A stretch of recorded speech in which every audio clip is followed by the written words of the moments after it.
Hey Jasper fans, thank you so much for tuning in to GoJaspers.com. I'm Connor Giblin, and I'm now joined by freshman middle blocker on the volleyball team, Erin Hayner. Erin, thanks so much for joining me. Thanks for having me. Oh, it's not a problem at all. Now, more than a handful of games into your Division I career, what's been the biggest transition between going from high school volleyball to college?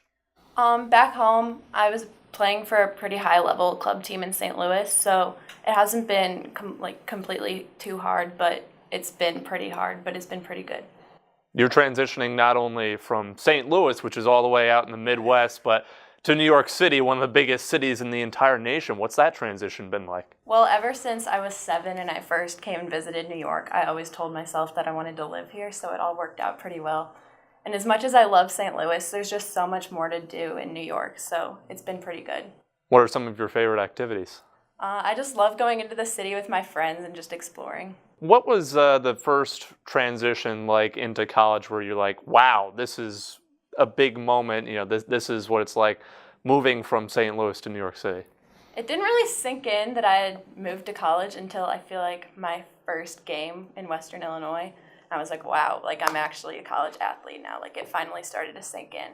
How did you first get into the sport of volleyball? So I didn't really start playing volleyball competitively until about the 8th grade.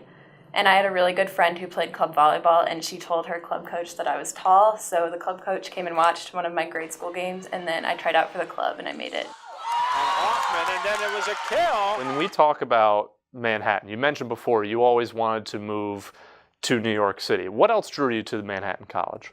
I would say when I first visited back last May of 2016, I really just enjoyed the campus and I thought it was a good fit for me. What's it like developing your game under head coach Laura Sarich? It's been really good. She's really good at coaching and she's given a lot of good feedback, which is really good. What are some of the goals that you have for this season? I want to continue being a big presence offensively on my team, and I hope to improve on my blocking as well. Freshman middle blocker Erin Hayner of the women's volleyball team. Thanks so much for joining me, Erin. Thank you.